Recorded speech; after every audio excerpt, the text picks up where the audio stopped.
y vamos a dar la capacitación de hoy seguramente sin problema. Un poco explicarles de qué se va a tratar la parte de nutrición. Yo no les voy a venir a dar ninguna receta de cuánto nitrógeno, cuánto fósforo, cuánto potasio, cuánto magnesio, sino simplemente necesitamos primero entender qué le sucede a nuestro viñedo, si nuestro viñedo realmente necesita agregar algo, y también poder utilizar todos los elementos de este ecosistema vitivinícola que nos ayuda justamente a aportar algunos nutrientes. Entonces, vamos a ver justamente cuáles son los nutrientes que necesita mi vid. Entonces, en primera instancia, tengo que saber si mi planta se está desarrollando en un medio óptimo.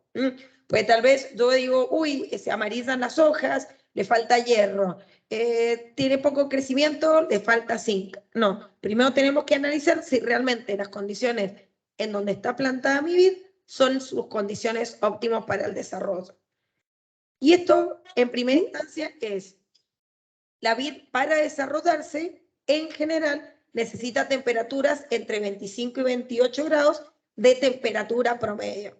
¿Y por qué esta temperatura y no otra? Porque esta es la temperatura más óptima para realizar fotosíntesis. Y como hemos visto durante el cursado, y bueno, y en general todos sabemos que la fotosíntesis es la base de la elaboración de la comida de la planta. Entonces, mientras mejor tengamos la temperatura más cercana a ese óptimo, mejor fotosíntesis irá a producir mi vid y mejor graduación azucarina tendremos en nuestra uva y mejor contenido alcohólico y distintos polifenoles, taninos o desarrollo de aromas tendrá nuestra uva. Si tiene la irradiación óptima, la vid para desarrollarse necesita entre 800 y 900 micromoles de fotones. ¿Tiene más? Puede llegar a ser un problema. ¿Tiene menos? Sí es un problema. Y un problema, ¿por qué? Porque no va a poder justamente realizar en óptimas condiciones fotosíntesis. Ahora, si tiene más luz, tenemos que trabajar el viñedo de otra forma para que esa irradiación en exceso no me desnaturalice algunos tejidos. Tiene que tener agua disponible. Y estos 600 a 800 milímetros anuales que necesita la vid, tiene que estar, obviamente, concentrado sobre todo en la etapa verde, desde que brota hasta que madura. Algunos países utilizan, como son Europa, que tiene riego de secano, esos milímetros lo acumula durante el invierno en sus suelos. Y así puede pasar toda la temporada sin regar. A eso se lo llama cultivo o viticultura de secano. Otro, si mi suelo es libre de drenaje. ¿Qué significa libre de drenaje? Que yo riego y el suelo no tiene ningún impedimento para poderlo enviar en profundidad. Un suelo con libre drenaje significa que cuando riego, miro, el agua desaparece en pocas horas. Si le cuesta poderse infiltrar, es decir, recorrer toda la profundidad del suelo, tiene algún tipo de impedimento. Luego, si tiene un desarrollo radicular acorde a la canopia. ¿Esto qué significa? Que el desarrollo radicular debería ser prácticamente igual que el desarrollo de la canopia. Si tengo 5 metros cuadrados de canopia, deberé tener 5 metros cuadrados de raíz. Y así en forma proporcional. Y, por último, evaluar en forma visual si mi planta nutricionalmente está balanceada. Ahora, visualmente me puede dar algún indicio de que le falte algo, pero necesitamos corroborarlo con análisis. Empezamos con los nutrientes. El nutriente o los nutrientes más importantes que necesita la vid son dos: el oxígeno y el dióxido de carbono. Si esos dos elementos están disponibles, la planta va a poderse desarrollar y crecer sin ningún inconveniente. ¿Por qué? Porque son la esencia de la fotosíntesis y la respiración.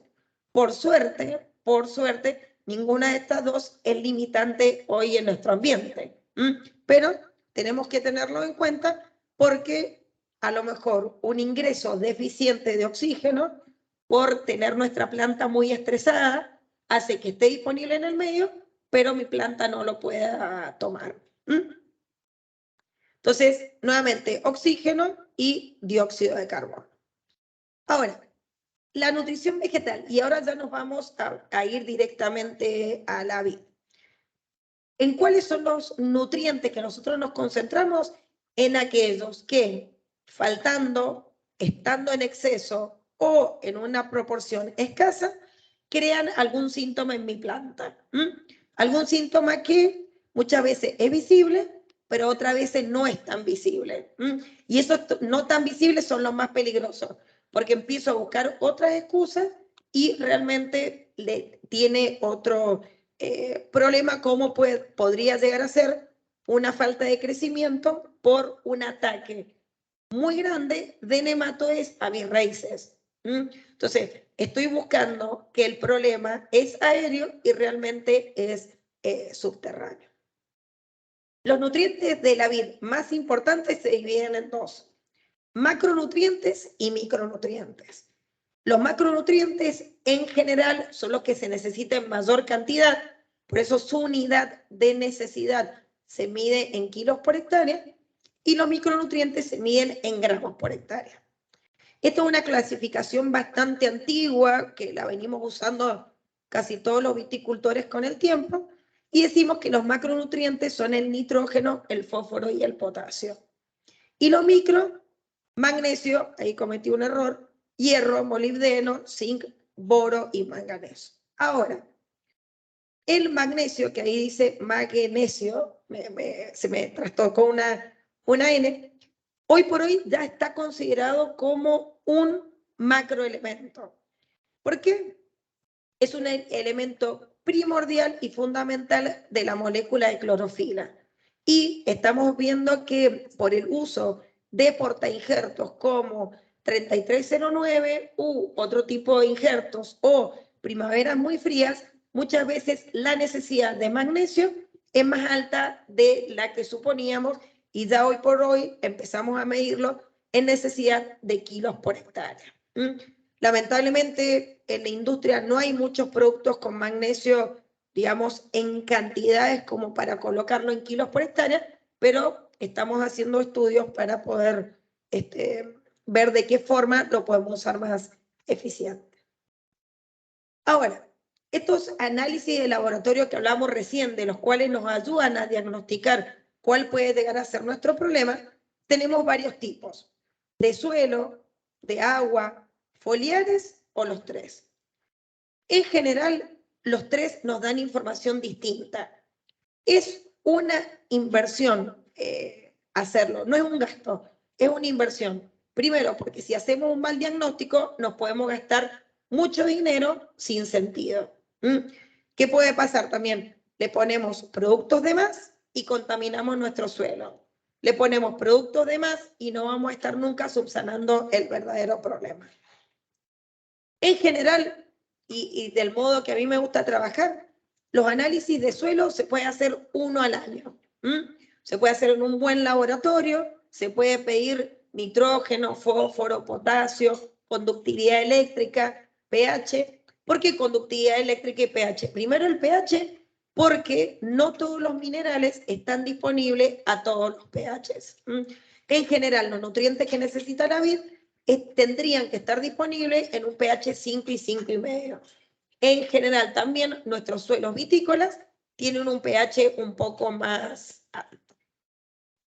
De agua, muchas veces uno toma como que el agua sirve solo para regar. Y sobre todo cuando son aguas de venida o aguas de pozos muy profundos, también nos aportan minerales. Entonces, ustedes ven en este análisis que estoy presentando aquí que mi agua tiene calcio, tiene magnesio, tiene potasio y bueno, malo tiene sodio, pero tiene elementos que ya vimos, dos de ellos son los que necesita la vid. Y necesitamos saber qué cantidad son para tomarlo dentro de nuestro plan de fertilización. Después existen estos análisis foliares. También hace un par de años atrás, estos análisis foliares uno hacía uno al año. ¿Por qué? Porque uno lo llevaba al laboratorio y tomaba mucho tiempo en que alguien devolviera el resultado. Entonces se hacía un análisis, lo malo es que se hacía un análisis al final del ciclo, y lo que estaba viendo yo es la historia pasada. Hoy, con nuevas tecnologías y envío de muestras que se pueden hacer a otros países, nos atrevimos a empezar a muestrear o tomar muestras de foliares en 4 momentos del ciclo. Pero primero vamos a la técnica.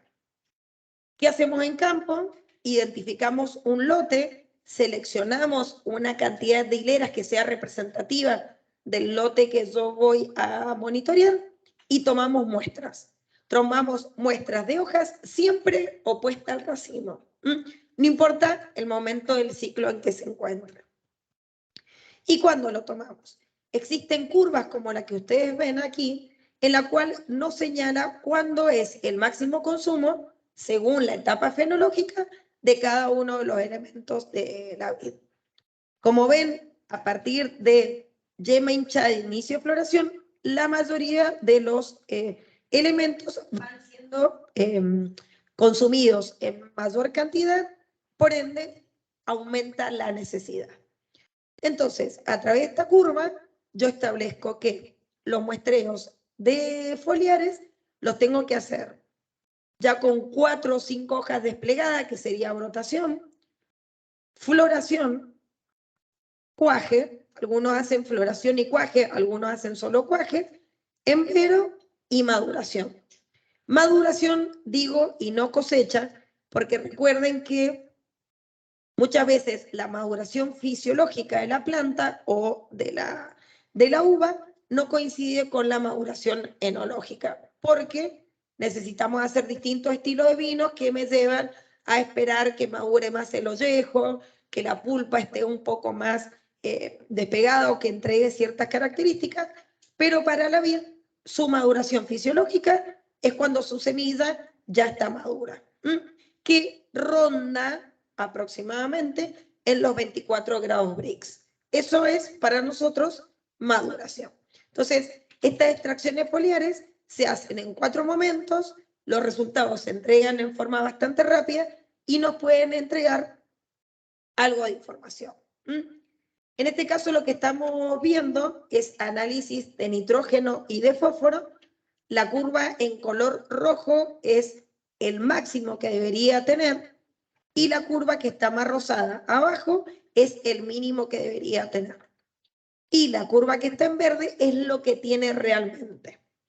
Entonces, si lo miramos así, esta parcela no se hizo ninguna nutrición externa y vamos a hablar primero de nitrógeno y fósforo. Esta parcela no se le hizo nada en forma externa y empezamos a monitorearlo.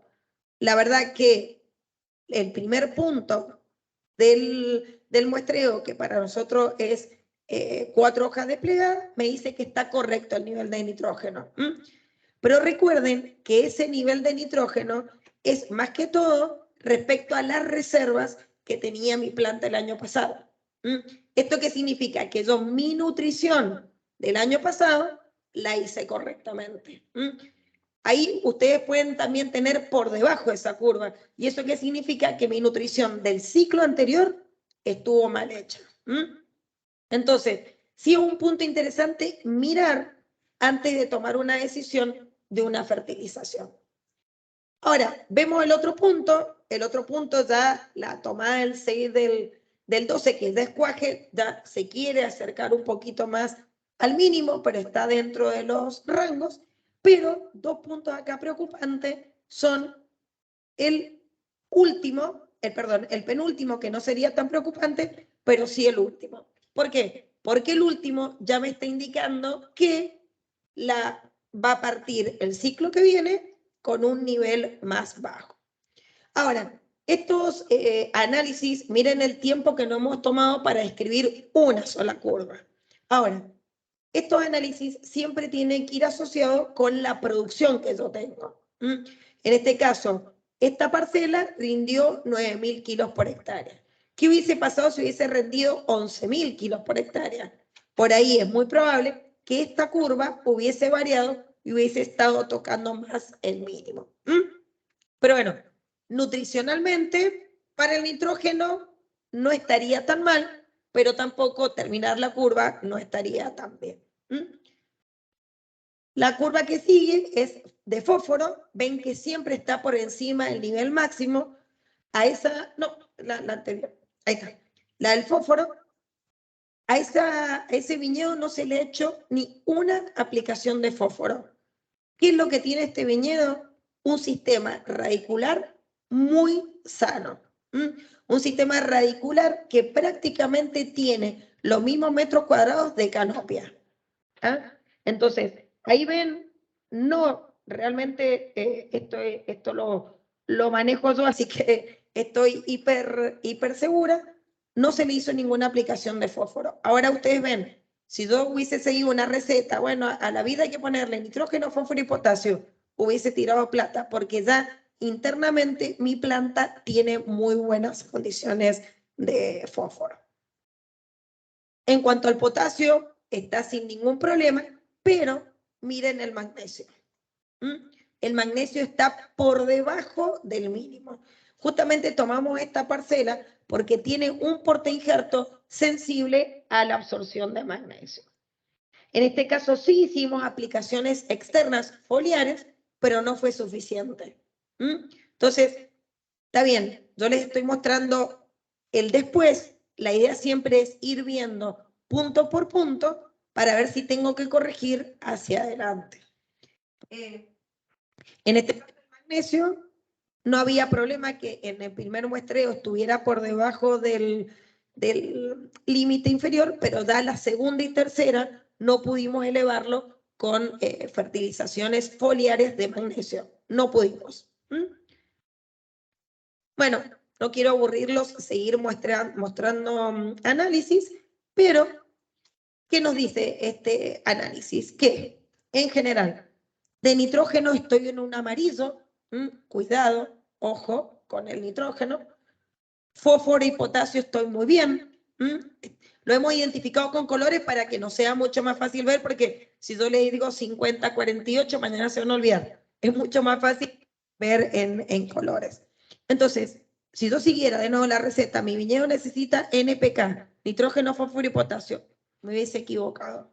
Entonces, este análisis que me hice, de nitrógeno no estoy tan bien, de fósforo y potasio estoy muy bien, de magnesio estoy muy mal y de boro y zinc estoy bien. En el caso de boro y zinc, nosotros tenemos, bueno, esta primavera, tuvimos una primavera bastante fría. No sé si se acuerdan algunos alumnos de la plataforma y los que están aquí presentes, yo les comentaba que la floración es muy sensible a los cambios de temperatura.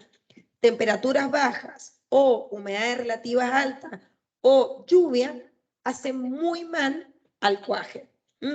Hacen muy mal, ¿qué significa? Que después terminamos teniendo racimos muy livianos, racimos con pocos granos.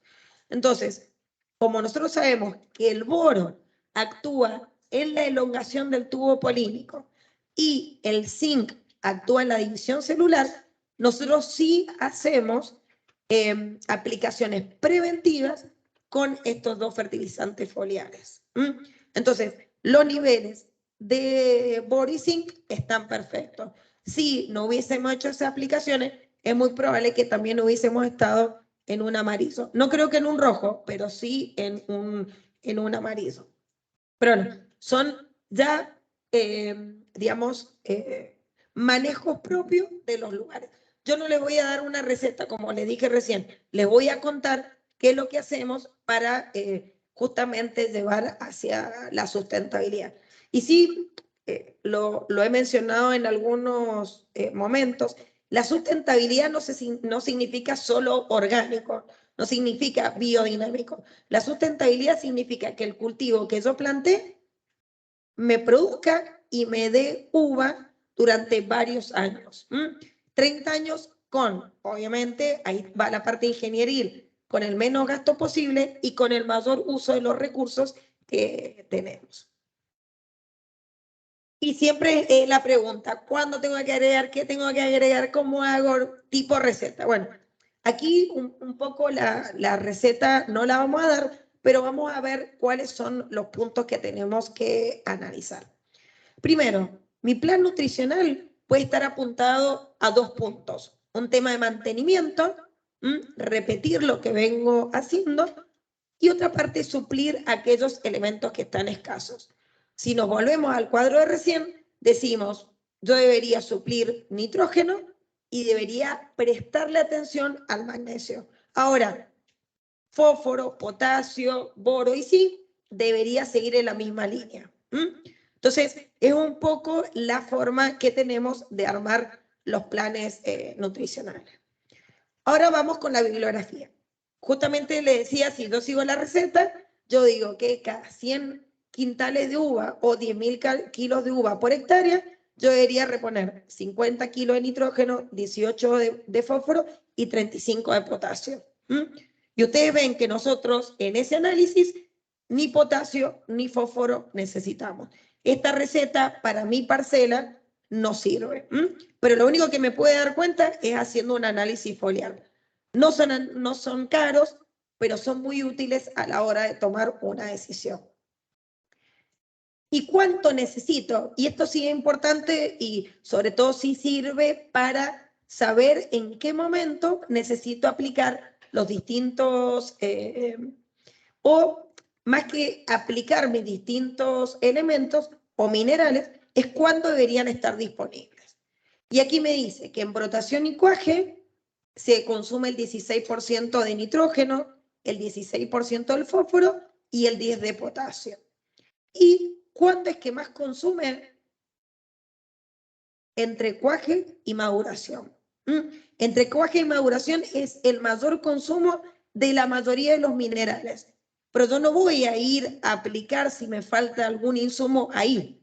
Lo tengo que aplicar con anterioridad para que esté disponible en ese momento. Ahora, la mayoría de los insumos de base orgánica necesitan ser aplicados con mayor anticipación que un convencional. ¿Por qué? Porque tienen otro formato de formulación que tienen que ser aplicados con anterioridad a mi fundo. Y este es un cuadrito bastante interesante porque también mide o nos identifica cuáles son los órganos que mayor demandan de minerales. Y como vemos, quien mayor demanda son los racimos. Los racimos que están en activa crecimiento, maduración, procesos internos, es el que más me demanda estos minerales. Ahora vamos a ver qué podemos hacer. Antes de armar el plan de fertilización, primero debemos evaluar cómo colocar los elementos o los nutrientes disponibles en mi suelo para que lo tome la planta. ¿Por qué? Porque mi suelo está lleno de minerales, minerales que aportó el agua, minerales que aporto cada vez que hago algún tipo de fertilización, minerales que justamente pueden proveerme los microorganismos y muchas veces, sobre todo en los suelos de textura arcillosa, esos minerales están muy adheridos a las partículas del suelo. Entonces, si yo tengo un análisis que me dice que tengo altos contenidos de nitrógeno y altos contenidos de fósforo, pero yo en mis análisis foliares me da que tengo bajo, significa que ese mineral está en el suelo, pero no está disponible. Después, ¿cómo aportar materia orgánica, y en este caso nitrógeno, buscando algún elemento de mi ecosistema que me lo brinde?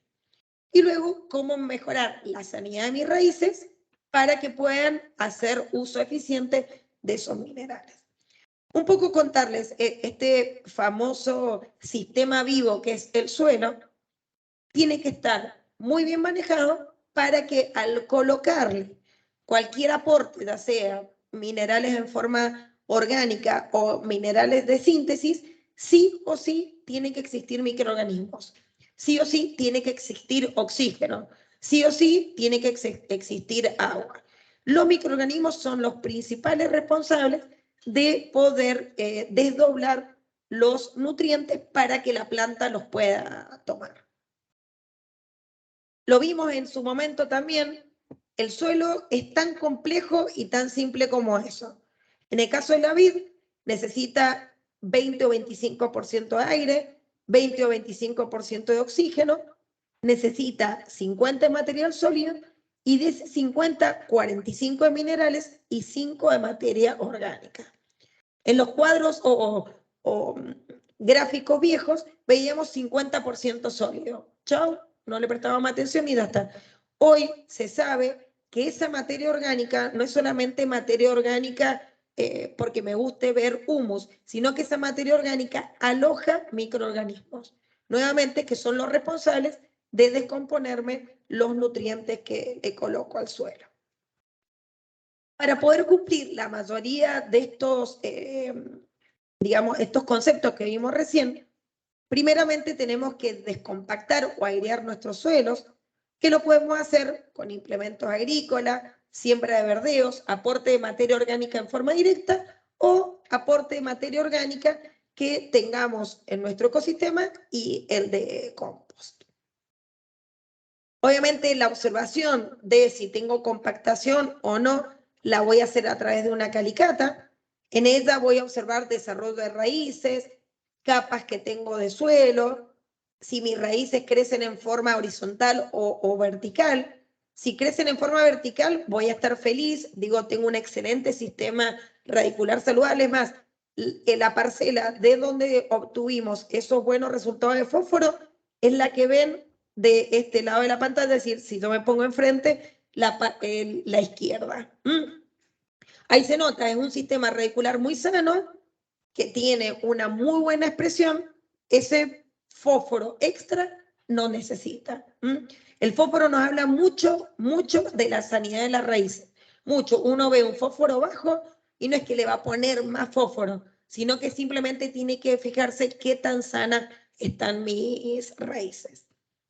Y vemos la fotografía de un costado que ya no nos gusta tanto como está esa raíz, medio horizontal, como bastante tortuosa, a pesar de que tiene otro tipo de textura de suelo. Vi que tengo un sistema radicular medio complicado, como el que vemos en la fotografía en la parte izquierda, en donde tenemos no solamente un sistema radicular horizontal, sino un sistema radicular libre de pelos absorbentes. Esos pelitos blancos que uno ve cuando abre una calicata son los que son eficientes para absorber. No es que significa que estas partes más viejas o raíces secundarias o terciarias no puedan absorber, sino que yo necesito, para saber que una raíz es saludable, crecimientos nuevos, raíces blancas en crecimiento. Como lo vemos en la fotografía, casi no se ven. Y también tengo crecimientos horizontales, ya intuyo que puede haber una capa compactada. Pero lo primero que tengo que saber es dónde está esa capa compactada para saber qué implemento utilizar. Ya lo vimos también, nos metemos, que es una calicata, un pozo de inspección en el cual nos tenemos que meter y con un pequeño martillito o piqueta empezamos a pegarle al suelo. Cuando ya no podemos desprender el martillito del suelo, significa que está compactada. Además, siempre hay que preguntarle a quien hizo la calicata, ¿te costó? ¿Cuándo te empezó a costar hacerlo más profundo? Tal profundidad. Es muy probable que ahí haya una capa compactada. Y esa capa compactada no solamente no me está dejando que mi sistema radicular profundice, sino tenemos otro problema que es mayor. Esta capa compactada, en general de textura arcillosa o arcillo-limosa, es un elemento para el drenaje del agua. Entonces, ¿qué me pasa? Tengo una capa muy buena arriba, pero cuando el agua se encuentra con esa capa compactada, empieza a acumular agua. El agua no puede atravesarla porque la compactación es falta de oxígeno en el suelo. No tiene por dónde pasar. se va a quedar el agua acumulada arriba y a la vid no le gusta tener suelos sin oxígeno. O sea, necesita tener oxígeno en los suelos. Entonces, ¿qué va a pasar? Va a pasar como la fotografía esta de la izquierda, en donde las raíces se van a ir empezando a morir. No solamente no va a profundizar, sino que también va a empezar a haber mortandad de raíces y por ende la necesidad de fósforo nos va a subir en forma abrupta, pero por más que le pongamos fósforo, no vamos a lograr resultados óptimos. Entonces tenemos algunos implementos, un subsolador, esta mega máquina que necesita más o menos 80 HP, que lo que hace es romper el suelo, rompe esa capa compactada y la profundidad de la elección va a depender de dónde se encuentre mi capa compactada. Si mi capa compactada está a los 30 centímetros con un tractor chico, no voy a tener problema. Chico hablo 70 HP, pero si tengo una capa compactada a los 60, 70 centímetros, necesitaré un tractor de mayor potencia. Y existen simples, existen dobles, obviamente dobles, más potencia voy a necesitar porque tengo que romperlo. Y este es el trabajo que hace. Uno lo pasa en reposo invernal absoluto. Como habíamos visto ayer en la poda, el reposo invernal es cuando la vid no tiene hojas verdes. Se puede quedar la hoja adherida a la planta, se puede haber caído por un viento, pero no tiene que tener hojas. ¿Por qué? Porque no solamente vamos a estar rompiendo la capa compactada, sino también que indirectamente vamos a estar haciendo una poda de raíces. Entonces, sí o sí, tiene que estar sin hojas y aparte tiene que estar en un contenido de humedad que se da más friable, que no es ni muy húmedo ni muy seco. ¿Por qué? Porque cuando pase este implemento necesitamos que el suelo explote en profundidad.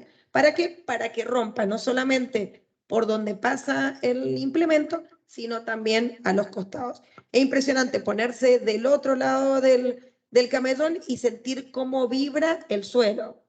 Yo tenía un video, pero no se ve bien, así que, pero bueno, créanme que son implementos fantásticos. Lo malo es que necesitan un tractor con mucha potencia para poderse pasar.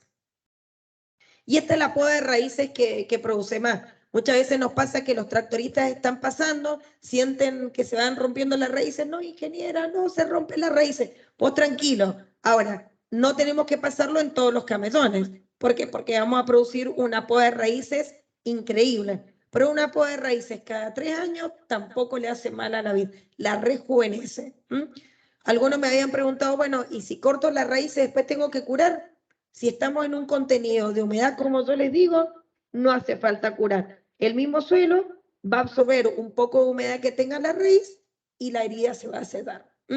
Pero bueno, por ahí se desesperan, se enganchan. No, mira la cantidad de raíces que saqué. Yo estoy feliz y el tractorista no tanto. Lo hago más arriba. No, vos seguís. Pero bueno, no es una práctica que se puede hacer todos los años del mismo lugar. Hay que esperar. A mí principalmente me gusta 2 o 3 años y después volver a pasar al mismo lugar, pero uno puede pasar el subsolador en este lado de la hilera y el año que viene pasarlo de la que sigue. Sí, nuevamente son suelos tendientes a compactar.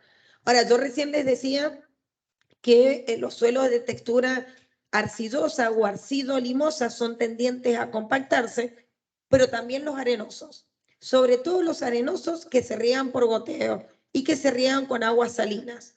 A la larga terminan compactándose.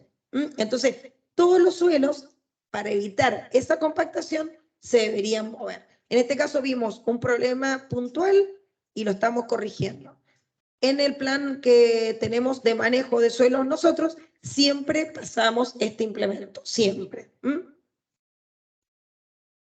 Y el resultado es aparición de raíces, pero aparte también una descompactación de las capas más profundas. Aquí lo pueden ver en la fotografía. Si ustedes acercan con zoom, hay raíces que se cortaron el año pasado y sobre ese punto empezaron a salir nuevas raíces. Por 2 puntos, uno que hizo una poda y otro que airé mucho más el suelo. Después existe este otro implemento que no es tan robusto, se puede pasar en cualquier época del año y es un implemento que se llama cincel. ¿Cuál es la ventaja? Muchas veces los suelos se van compactando con el mismo peso del tractor o de las maquinarias.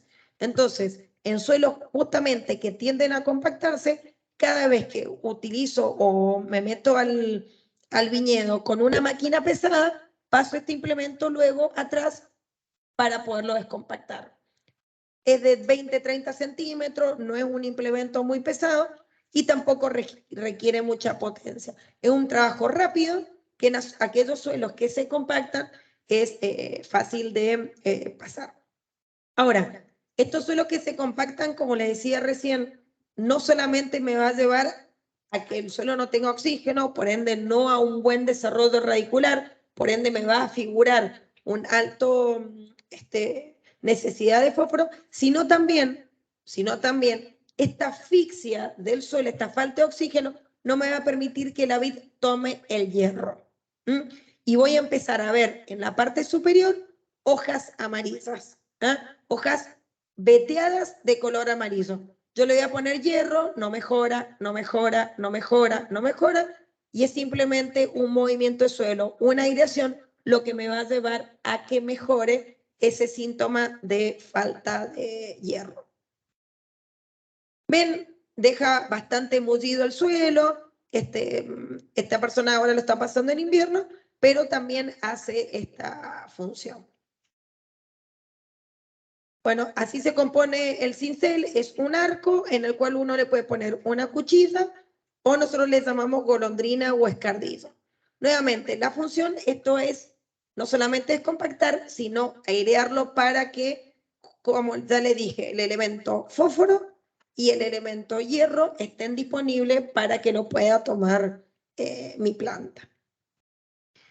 Bueno, también teníamos el aporte de materia orgánica. Acá los que están en sala pueden ver esa hermosa imagen de un viñedo con verdeo. Es lo que mejor nos puede pasar. Esa imagen del viñedo, al costado un pasto, parece pasto de distinto tipo. Eso técnicamente se llaman verdeos o coberturas vegetales. Y esas coberturas vegetales no solamente hacen bien a la vista, sino que tienen también mucho aporte de materia orgánica al suelo. Entonces, esta materia orgánica se puede obtener de sembrar verdeos, de obtener a través de manejo de verdeos naturales, aportar compost en forma externa o agregarle materia orgánica al suelo. Y estos verdeos tienen un montón de propiedades, lo que estamos viendo ahí. Depende del propósito de lo que nosotros busquemos, es el que tenemos que sembrar. ¿Aportan materia orgánica? ¿Cuándo aportan materia orgánica? Cuando yo lo siembro y 20 o 15 días antes de brotación, yo lo incorporo, que me cede mayormente nitrógeno. Es un muy buen aportador de nitrógeno. Cada uno de los verdeos tiene ciertas propiedades. Como la mayoría de estas gramíneas o pastos que sembramos tienen mucha celulosa, sí o sí necesitamos incorporarlos con anticipación para que estén disponibles para la planta. O también, muchas veces si uno lo deja verde y lo empieza a cortar, esa materia también cae al suelo y aporta nitrógeno, pero no aporta tanto como si uno lo incorporara. También permite que no se huele el suelo. Esto no tiene nada que ver con la parte nutricional, pero es un aporte extra que le hace estos verdeos, sobre todo en aquellos que tienen viticultura sobre cerros o viticultura sobre suelos arenosos. Uno pone estos verdeos y evita que la primera capa, que es la más fértil del suelo, se huele. También disminuye las temperaturas del suelo. Me ha pasado tomar con un termómetro infrarrojo un suelo desnudo con temperatura de 35 grados ambiental, el suelo tiene 60. Desnudo. Un suelo con cobertura tiene 35 o a veces un poco menos. Entonces, también esa temperatura va a hacer que no se descompongan en forma tan abrupta los minerales que tiene el suelo. Aumentan la retención del agua porque le dan esponjosidad al suelo y crean esta famosa biodiversidad.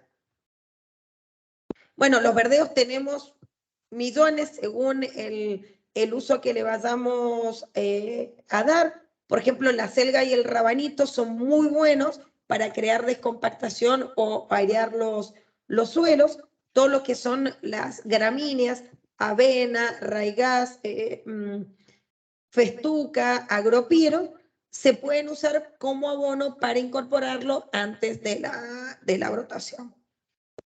¿Cómo se hace? Puede hacerse en invierno o en verano. Esto no tiene, digamos, una limitante. Obviamente tendrán que ser verdeos de verano y verdeos de invierno. Los siembro, el suelo muy emullido y con la humedad del suelo van a empezar a germinar. Bueno, la desventaja es que lo tengo que sembrar todos los años, es un gasto de plata, pero me permite ir renovando estos verdeos y según los propósitos poderlo ir utilizando. Tengo una gran variedad, pero bueno, muchas veces el que yo necesito no está disponible en el mercado. Nosotros, por ejemplo, estábamos buscando un verdeo que sea fijador de nitrógeno, que son tan sabios y sobre todo las leguminosas son fijadoras de nitrógeno. Y buscábamos mostaza, no, que no hay, y empezamos a buscar pastos que sean familia de la mostaza. Entonces encontramos la rúcula, pueden ayudarnos para poder hacer más o menos el mismo aporte. Pero miren qué tan importantes son, que hay algunas cosas que nos ayudarían con el aporte del nitrógeno. Bueno, también tenemos los verdeos naturales y aquí está la mostacilla. Esta mostacilla es bastante interesante lo que nos pasó. Empezamos a preparar los suelos para sembrar. No nos llegó la semilla, empezó a llover. Nos olvidamos, dijimos, listo, ya está. Un día vamos pasando por el y vimos que habían empezado a aparecer toda esta hierba en forma natural. Significa que en algún momento esa estuvo presente en ese campo y con ese pequeño movimiento de suelo y agua empezaron a salir. Esta también es fijadora de nitrógeno. Bueno, esto no puede aparecerse un viñedo con el desarrollo del verdeo al pie de la planta. Eso no está permitido. Los verdeos tienen que estar en el camellón, excepto que sea algún verdeo que necesite colocar debajo de la línea de plantación. Y el aporte de compost, en general, se hace durante el invierno. Y este compost o guano, como nosotros lo llamamos, hace aporte de nitrógeno, fósforo, potasio y materia orgánica. Que esta materia orgánica, a la larga, se va a terminar descomponiendo en nitrógeno. Entonces, uno, según la necesidad que yo tenga, es el guano o el compost que yo utilizaré. No puse acá el humus, estoy poniendo directamente proveniente de animales, sobre todo de granja. ¿Cuándo los coloco para que me hagan efecto? Los coloco mayormente durante el invierno, pero mayormente porque la mayoría de las heces de estos animalitos traen sal, tienen salinidad. Entonces, ¿qué me permite? Yo los coloco, puedo hacerle un riego, lavo esa sal y luego empiezan a descomponerse esos guanos. Esto sí es muy interesante. Estos guanos no son de un efecto anual. ¿Cómo se descompone? El de gallina, la mayoría de los nutrientes, entrega el 80% el primer año y el 20% el segundo año. El de oveja y el de conejo medianamente es 50 y 50 y el vacuno entrega 30 el primer año y 70 el año siguiente. Entonces, como ven, estos compost son también aportadores de nutrientes, justamente de los tres más importantes o que mayor cantidad necesita mi vid.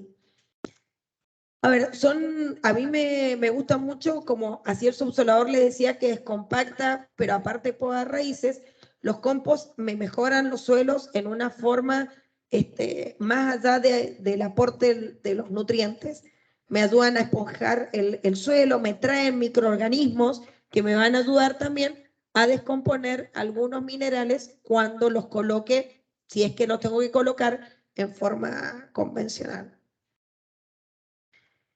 Bueno, ya lo hemos hablado un poco ayer en poda, pero esta materia orgánica que surge de brotes, hojas, tiene que quedar en el suelo. Si sanitariamente están bien, tienen que quedar en el suelo. Ustedes vieron ahí que poníamos cada órgano, qué es lo que se deba. Vieron que los brotes se deba algo, las hojas se deba algo. La uva, en general, más allá de llevarse nutrientes, lo que más se deba es agua. Entonces, ¿por qué no devolverle todo lo que le estamos sacando para justamente disminuir la compra de algunos fertilizantes? Los que venden fertilizantes me van a matar, pero van a usarlo más en forma eficiente.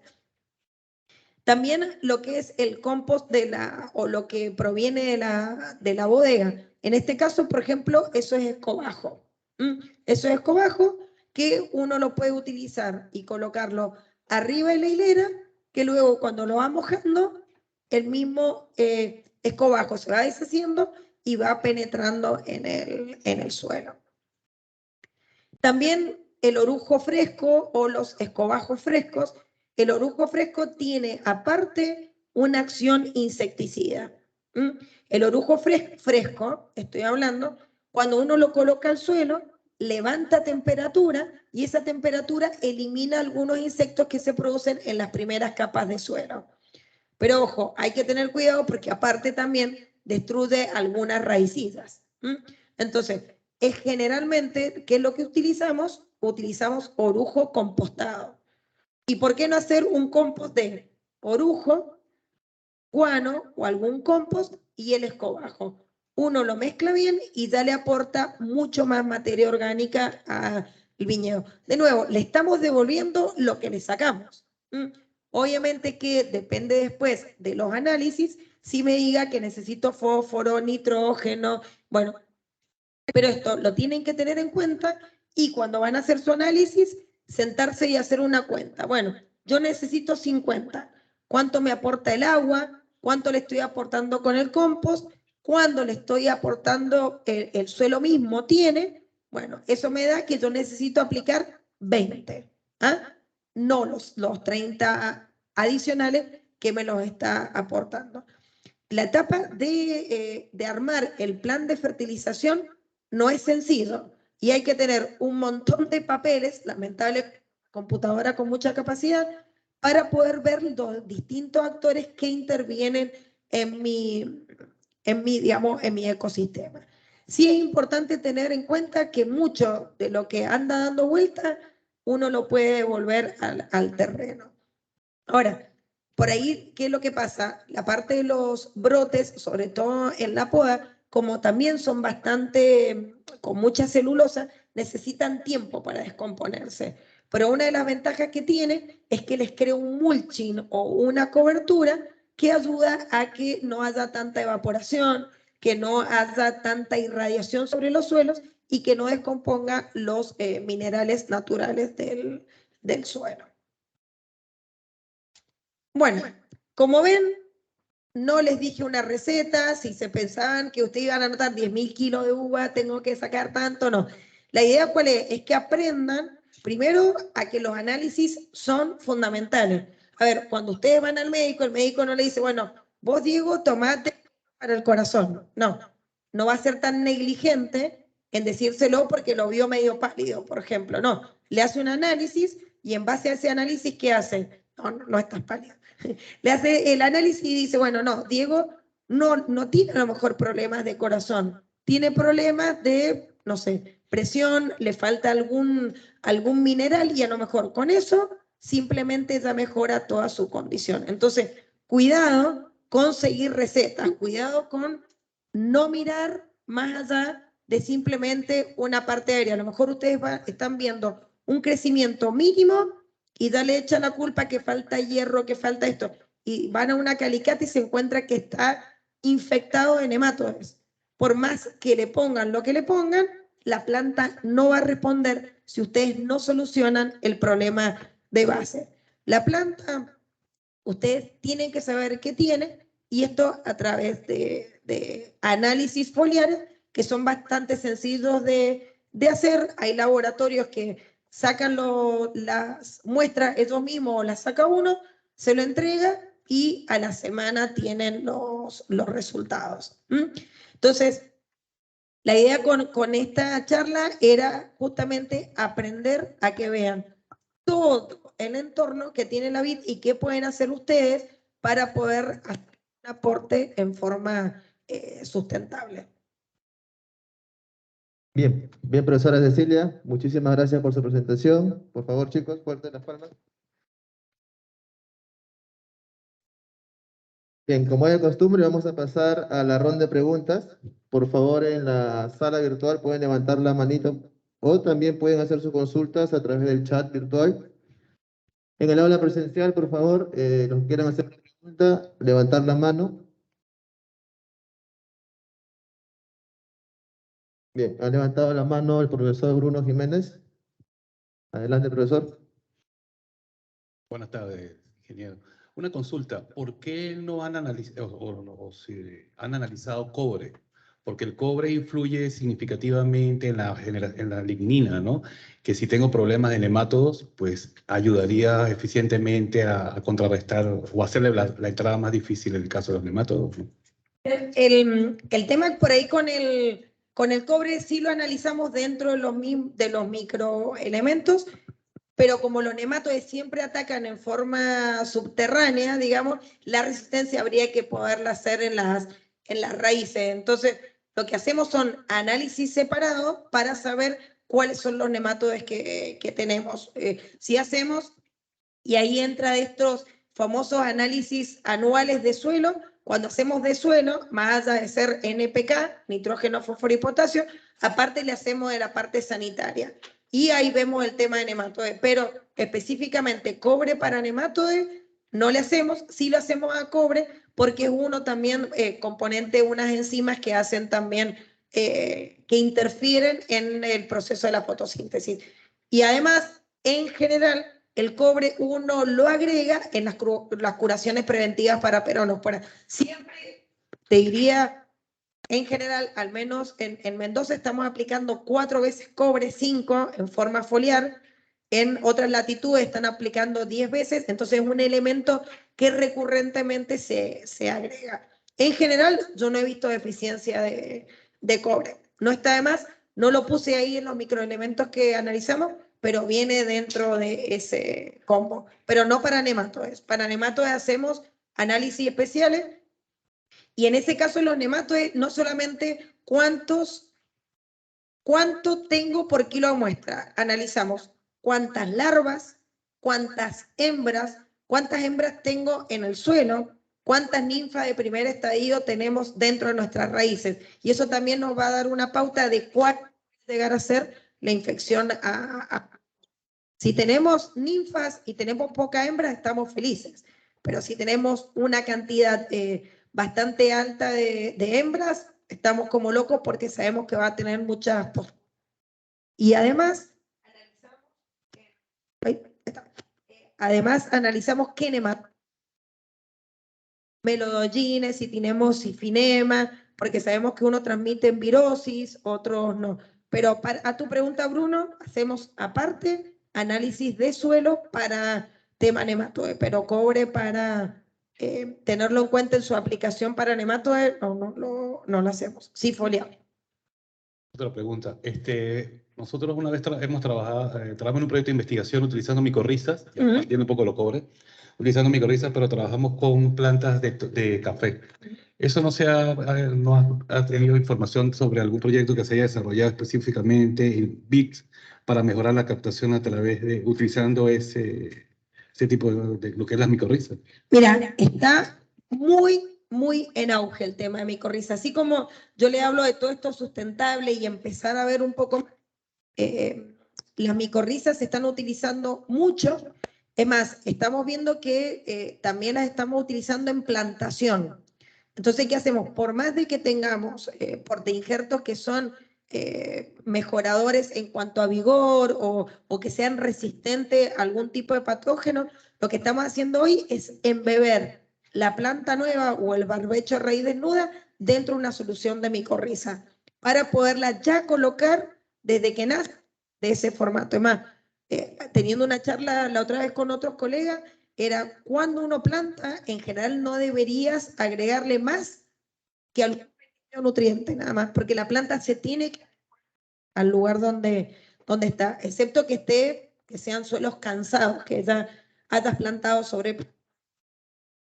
Ahora, las micorrizas se están utilizando un montón, no solamente en plantación, sino también en forma externa, asociado hasta con microorganismos. Y dan muy buenos resultados, sobre todo tratando de poner disponibles los elementos que vos tenés en el suelo. El suelo, nuevamente, tiene una cantidad de nutrientes importantes si uno va haciendo un manejo sustentable del suelo, y las micorrizas te ayudarían también a poder captar los minerales que tenés en el suelo. Andan muy bien. Hay varias micorrizas.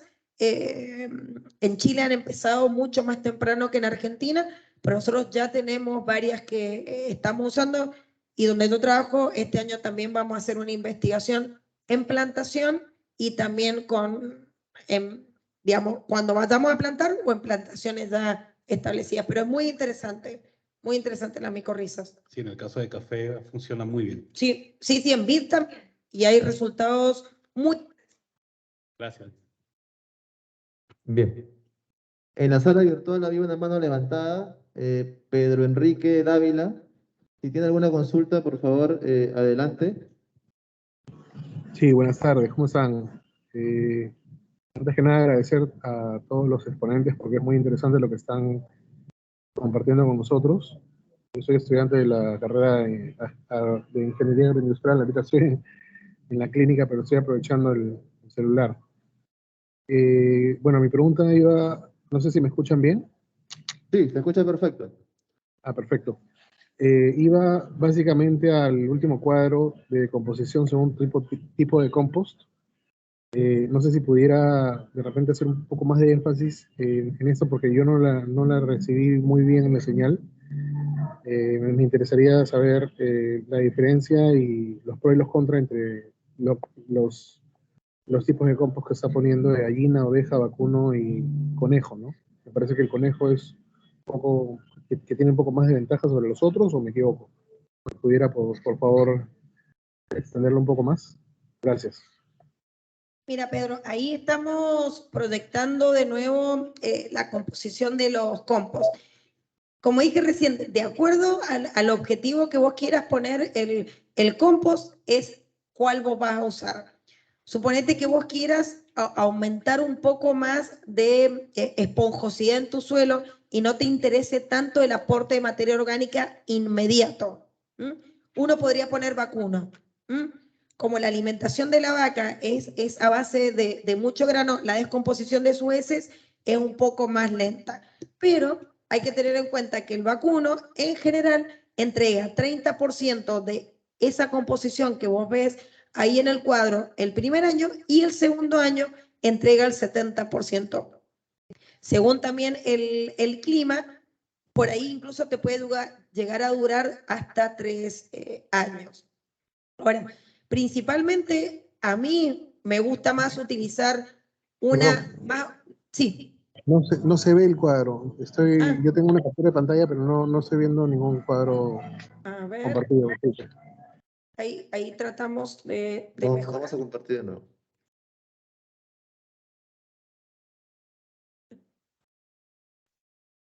Ahí está.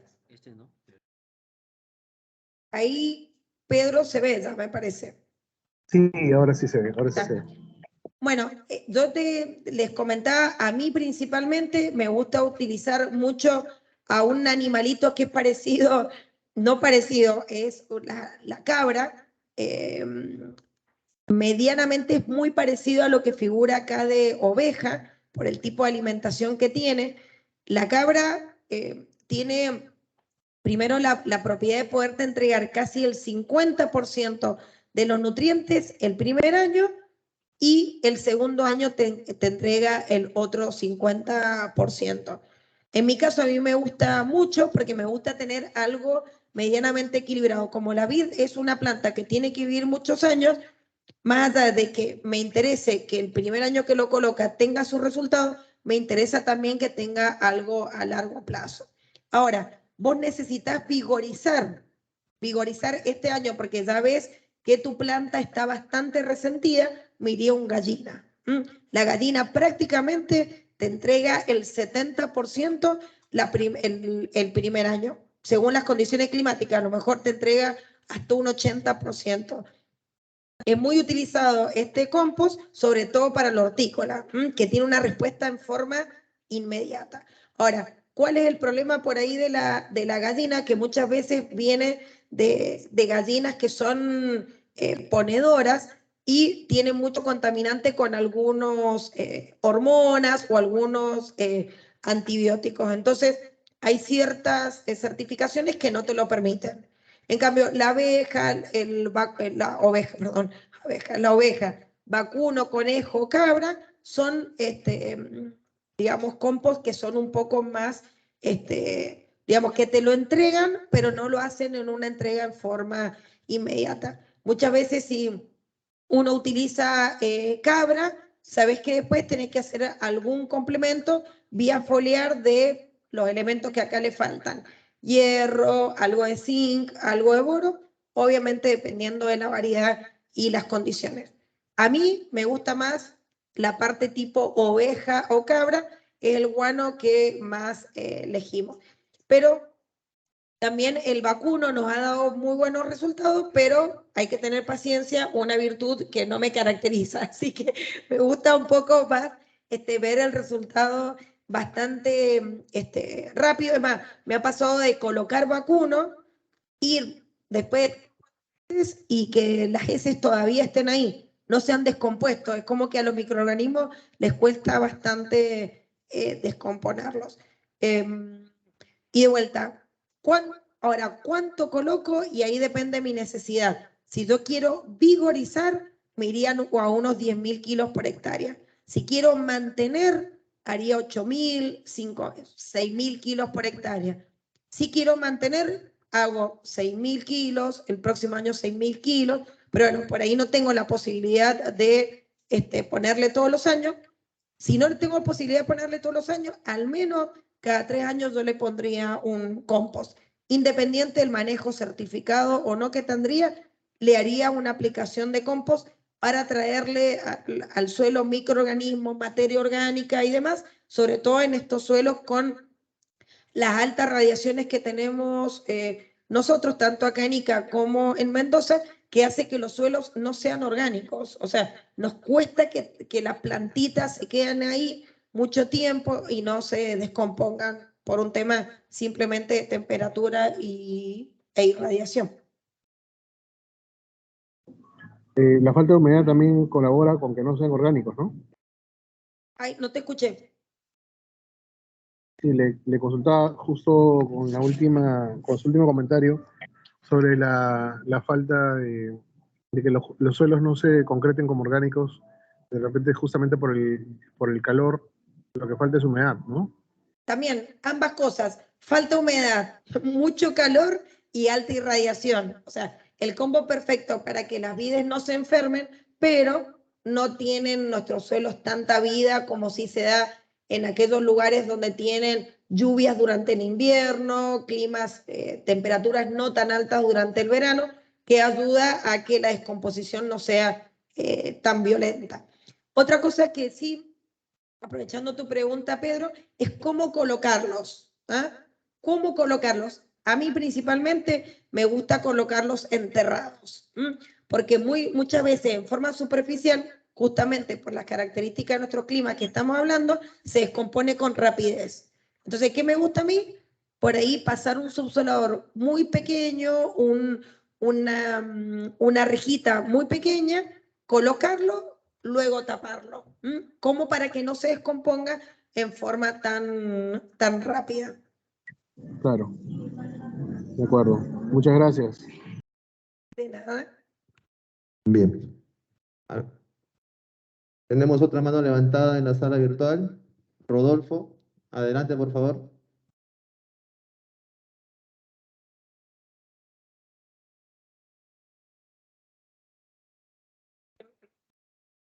No se te escucha, Rodolfo. ¿Puedes activar tu micro?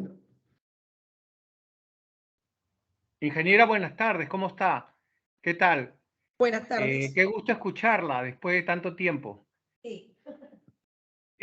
Bueno, quería como colaborar un poco, que así como en los pollos, en las gallinas no es igual el compost, tampoco en los vacunos, porque en los vacunos de lechería de establo, por ejemplo, se usa acá en el Perú subproductos de la industria, ¿no? Del espárrago, del tomate, de diversas.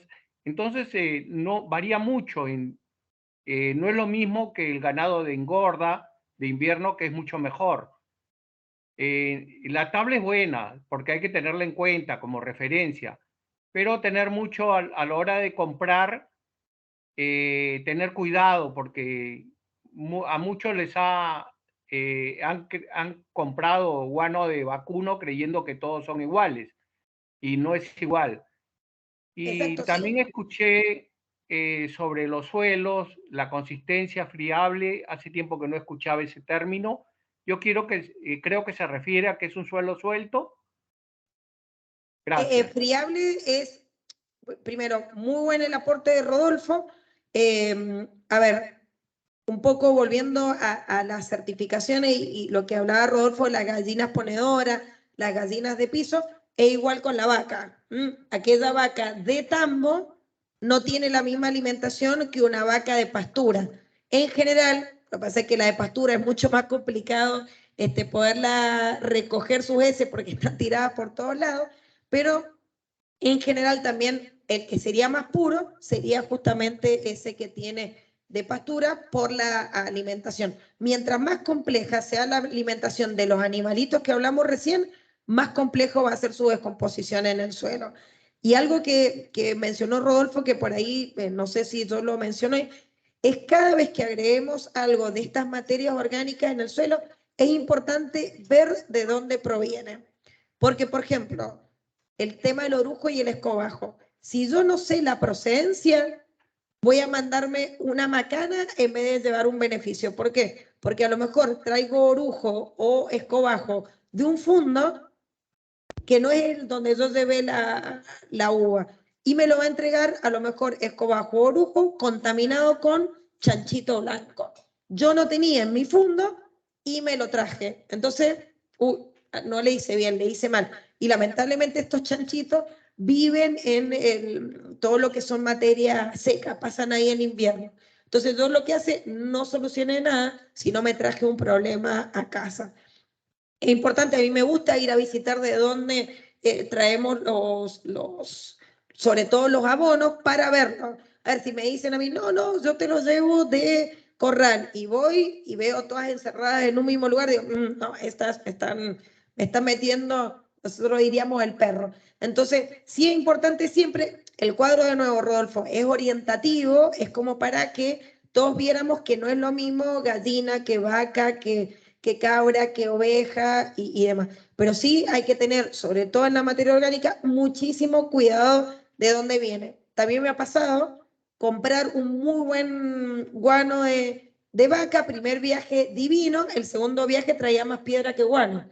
Lo pusimos directamente en la máquina, el sinfín se rompió y demás. Entonces, bueno, como no es repetitivo en el tiempo, como el viaje 1 no va a ser igual al viaje 2, en general hay que estar muy atento a la hora de recibirlo y como mencionaba Rodolfo, hay que entender que no todos son iguales. Muchas gracias por el aporte. Sí, Mira, faltaba lo de la consistencia friable. Yo entiendo que se desmenuza al tacto. ¿Es así? Claro, friable es que no es muy húmedo ni es muy seco. Está en el medio. Es cuando yo agarro un poco de suelo y empiezo a tratar de hacer un pequeño choricito y la mano me queda semi húmeda. Si me quedara muy húmeda, es como más tendiendo a saturado, y si no la puedo armar porque se me rompe, está muy seco. El tema que muy seco, cuando uno pase algún tipo de implemento, no va a explotar el suelo. Y yo lo que quiero es que abajo explote. Explota cuando tiene ese contenido de humedad. Es el intermedio. Es ni muy húmedo ni demasiado seco. Sí, Eso en sería medicina, por ejemplo, hablamos mucho del término friable, la carne del pescado, el hígado, son órganos de consistencia friable. Ah, mira vos. Siempre Ok, se aprende algo muchas nuevo. gracias. Gracias. Bien. ¿Ha levantado la mano nuevamente Pedro Enrique? Sí, Adelante. lo que quería consultar adicional y que no está en el cuadro es qué pasa con el guano de las islas, ¿no? Es el que exportamos. Eso es, podemos hacer un comparativo, o sea, ¿es aplicable o no es recomendable? ¿Cómo podría ilustrarme, por favor? ¿Te estás refiriendo al de pescado, al de algas? Las islas guaneras. La isla Guanero sería pescado. Ah, de gaviota, ahí está, de aves. De aves. Ajá. Mira, en general hemos estado utilizando algunos, en algún momento se traía algo del Océano Atlántico en Argentina, y lo que nos pasó es que traía mucha salinidad. No, empezamos a colocarlo y se nos salinizaban bastante los suelos, y las dejamos de utilizar un tiempo. No sé si acá es la misma, pero a nosotros nos trajo bastante aporte de salinidad, sumado a que nuestros suelos son algo salinos y nuestras aguas son bastante salinas, hacíamos un combo mortal. Así que las dejamos de utilizar un poco y le empezamos a pedir al proveedor que les bajara un poco el pH de alguna forma. Eso cuando trabajaba en otro fondo que no era orgánico. Para el orgánico no lo podemos utilizar, no nos dejan utilizarlo, no debería haber ningún problema, pero sí que te menciono, que al menos los que nosotros comprábamos tenía un alto contenido de salinidad. De acuerdo, de acuerdo. Entonces tendría que evaluarse, porque no es el mismo continente, bueno, es la misma costa, pero no es la misma zona, ¿no? De repente es un poco más, Claro. etcétera, ¿no? Habría que evaluarlo, ¿sí? Perfecto, me queda más claro. Yo creo que, Pedro, hay que verle bien la composición, pedirle al proveedor conductividad eléctrica, pH, y si la salinidad y el pH están ok, se puede utilizar sin ningún problema. Sí te digo la experiencia que yo puntualmente he tenido, tal vez otros colegas de Argentina han utilizado otro distinto y les haya resultado, pero mi experiencia era un alto aporte de salinidad. Claro, ok, muchísimas gracias. De nada. Bien. Hay una mano levantada en el aula. Profesor Bruno. Sí, nosotros tuvimos la experiencia en el 2010 de que tuve un estudiante que hizo su proyecto de tesis y evaluó guanos de cerdo, guanos de caballo, guanos de gallina, y lo más interesante, los resultados más importantes que tuvimos y que recuerdo de esa tesis es que la alimentación influía significativamente en el guano, sobre todo cuando evaluamos el guano de cerdo, que se trabajó con cerdos que eran alimentados con alimentos concentrados y cerdos que fueron alimentados con desechos de los restaurantes y eso, ¿no? Ese guano tenía mayor proporción a nivel de macro y micronutrientes por las características de la alimentación que había tenido el cerdo. Pero cuando evaluamos el caso de uno de los aspectos negativos que obtuvimos, es que cuando evaluamos el guano específicamente de caballo, aumentaba la acidez y me afectaba directamente el tipo de suelo. Por lo tanto, la conclusión más importante que se logró obtener de esa tesis fue que todo abono orgánico que se compre debe ser necesariamente evaluado en macro y micronutrientes y componentes microbiológicos que puedan afectar a los cultivos. ¿Por qué? Porque es muy difícil que mantengas una misma calidad de guano, aunque sea de la misma zona, porque Sí. influye mucho la alimentación. Sí, y como le digo, como esto no viene en una bolsa cerrada y no es un proceso industrial, te pasa esto. No todo es igual. Entonces, es lo que le decía recién. Nos llegó un camión de guano de vaca, divino, era divino. El segundo tenía piedras. ¿De dónde lo habían sacado? Era más orín que guano. Y lo que vos decís, en general, aquellos que reciben una alimentación más natural, te van a servir como mejor aporte de nutrientes. Aquellos que tienen alimentaciones más complejas, se va a complejizar. Ese cuadro que vimos acá, lo elaboramos en una de las empresas que yo trabajé hace varios años atrás. Y teníamos esta misma duda. No era un trabajo de tesis, tomamos guano de distintos lugares y empezamos a hacer el análisis. Materia orgánica, nitrógeno, fósforo y potasio. Y empezamos a ver cómo se comportaba. En definitiva, hoy por hoy nos estamos, digamos, volcando más a la cabra. La cabra es un animal que en Mendoza es muy común, se adapta muchísimo a lo que son nuestro ecosistema, digamos, seco, de pasturas duras, y anda muy bien. Es más, no le teníamos tanta fe y ahora cada vez nos estamos volcando más. No hemos encontrado nada raro, porque no es un animal industrial. En cambio, sí lo puede ser la vaca, podría llegar a ser el caballo, el cerdo. La cabra es, vos vas a algún puesto que queda lejano en la cordillera y vas y le compras un animalito. Nunca le va a dar un alimento balanceado, ni mucho menos. Se alimenta mucho en forma natural. Y eso a nosotros nos trae un beneficio. Más cuando compramos es de cierta zona, de una zona específica. Yo creo que hay que seguir haciendo esto que vos mencionabas, estos análisis en una tesis, porque es así. No todo es repetible en el tiempo y eso es algo con lo que tenemos que vivir si queremos hacer algo sustentable. Así como no todas las temporadas son iguales, cuando uno prueba un vino, este es el vino 2016. Ahora, este 2017 y uno lo siente distinto, provino de la misma parcela, se elaboró exactamente igual, pero el tema climático influyó muchísimo. Más va a influir si hace un cultivo sustentable que si no. Pero sí, no es repetible en el tiempo y uno tiene que estar parado al lado del camión cada vez que se descarga el compost. Bien, bien, profesora. Yo tengo una consulta. Muchas veces en las bodegas nos encontramos con uvas con ausencia de nitrógeno, ¿no? Las cuales son importantes para las levaduras en el proceso de fermentación. ¿Hay alguna manera para evitar esa ausencia de nitrógeno, pero trabajando en el campo? Y si también hay alguna manera de calcular, ¿no? Una dosis aproximada para, al realizar el análisis de nitrógeno prontamente asimilable, estemos dentro del rango para proceder a una buena fermentación. Mira, en general, a lo mejor las uvas que te has encontrado con baja cantidad de nitrógeno es muy probable que vengan de plantas desbalanceadas y principalmente con falta de estructura verde, por así decirlo. El cuadro que le mostré recién es una receta genérica, es un promedio.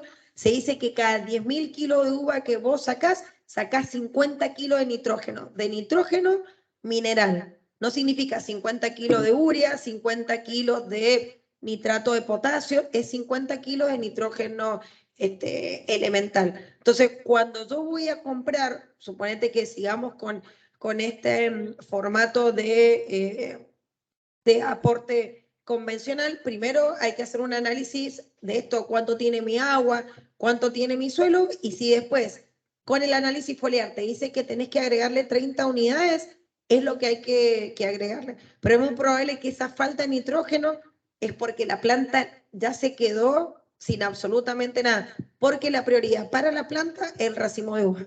O sea, vos vas a ver una planta que tiene 5 o 6 nudos con un racimo. A la planta lo único que le importa es dejar descendencia y esa descendencia bien nutrida. Entonces, si yo te tuviera que decir, se puede uno tomar que cada 10.000 kilos uno tiene que entregarle a la planta, o que lo que extrae son 50 kilos de nitrógeno, de nuevo mineral. Si uno siguiera, digamos, y corroborara con esos análisis, no tendría ningún problema en bodega. Bien, bien, profesora, muchas gracias.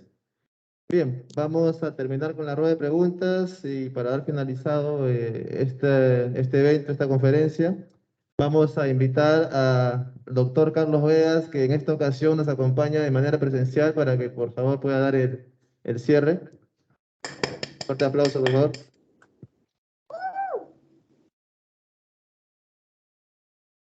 Bien, muy buenas tardes a todos. Es un placer estar presente aquí. 3 días de acompañamiento virtual, pero el último sí me hubiese gustado estar al principio. Por tema de tiempo también he podido llegar recién. Bueno, agradecer a nuestros docentes invitados, a Fernando Piotantes. Fernando, por favor, si puedes estar aquí. Y a la magíster Cecilia Agosta, ¿no? Por aquí, por favor, para que la cámara también nos pueda mostrar a todos. Bien, agradecerles la presencia y la dedicación que han tenido para con nosotros en esta visita interinstitucional, ¿no? Tenemos un convenio marco con la Universidad Juan Agustín Maza. Nos han venido acompañando, brindando sus experiencias, sus conocimientos en torno al sector vitivinícola, a la parte de bodega, a la parte de la viticultura. Cecilia también forma parte de un proyecto de investigación que estamos ejecutando desde diciembre del 2021, ¿no? Que los que están de manera presencial han podido ver. Algunos dicen que es como un laberinto, ¿no? de parras de uva que tenemos a la entrada de la bodega, pero es un pequeño laboratorio natural, la cual está siempre a disposición de nuestros estudiantes, también de nuestros docentes y también para la sociedad, ¿no? Lo que buscamos hacer es investigación. Bueno, el día de hoy culminamos una jornada de casi una semana, ¿no? de temas muy importantes. Espero que para los que nos acompañan de manera virtual también haya sido muy provechoso, haya servido y pueda servir también para futuros toma de decisiones en relación a sus productos y también en función de la bodega. Estamos muy contentos de haber tenido una participación promedio entre lo presencial y virtual alrededor de 100 personas.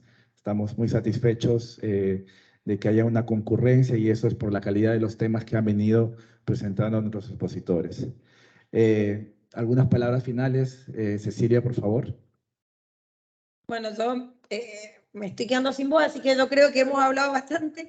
No, feliz de nuevo por volver. Fueron 2 años que hemos estado en la virtualidad. También agradezco a la universidad darme la oportunidad de que desde Argentina uno siguiera en contacto. La mayoría de los chicos cuando decís, sacate el tapabocas, a ver, vos sos, y de ahí lo fui reconociendo.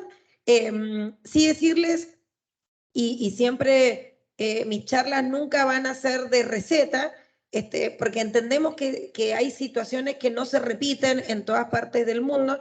Sí traerles por ahí alguna visión distinta y lo que más me interesa, sobre todo para los alumnos de la universidad, que se inquieten, ay, no, a mí no me parece, bueno, voy a ir por esto, ¿qué puedo investigar? ¿Qué puedo hacer? ¿Qué puedo hacer para engrandecer la vitivinicultura peruana que bueno, está creciendo en forma bastante abismal, tienen acceso a un montón de tecnología y bueno, nuevamente agradecer, estoy feliz por volver a las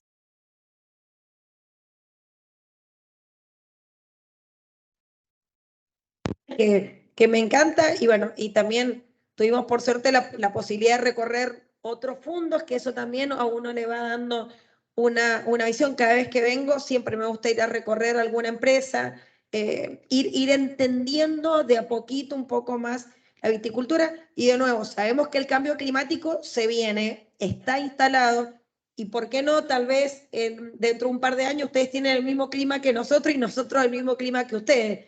Entonces hay que ir aprendiendo mutuamente. Y me pasa a mí que con cada pregunta me inquieto de nuevo, tengo ganas de seguir aprendiendo. Bueno, les agradezco la paciencia y la presencia de ustedes acá en el aula y también en la virtualidad, que creo que eso es una de las grandes cosas que también nos dejó la pandemia, poder participar en forma virtual. Por más que les digo, alguno no entendió nada, el alumno siempre me dice yo o algo, es difícil por ahí ese contacto a través de la virtualidad, pero bueno, también nos ha unido nos ha unido bastante. Así que nuevamente, gracias a la Universidad San Juan Bautista, gracias a la Universidad Massa, y bueno, y este convenio que tenemos que me parece excelente, tanto de ida hacia un lado como de vuelta hacia acá. Así que muchísimas gracias.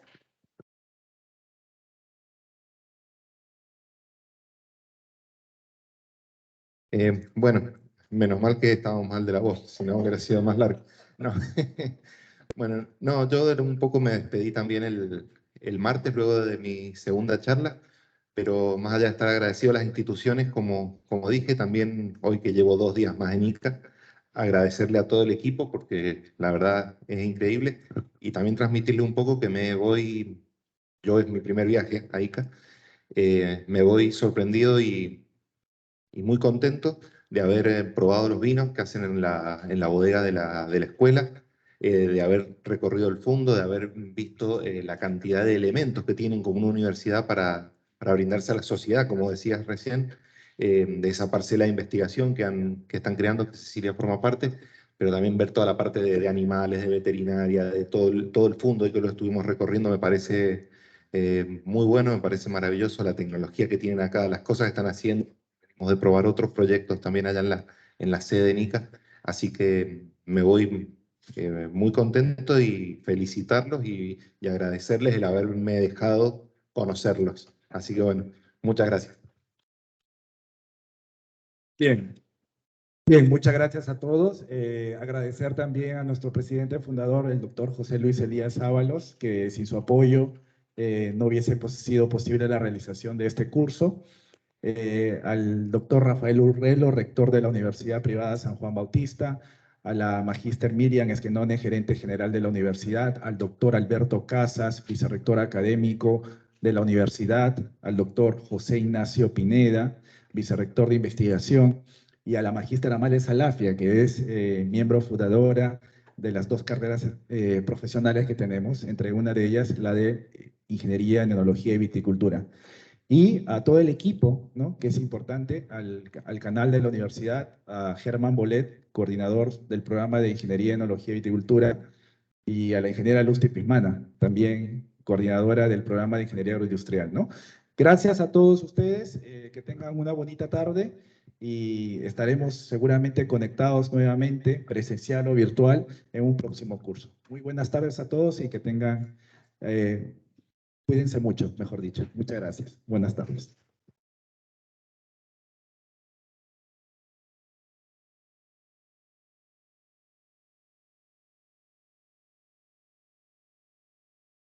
Sí.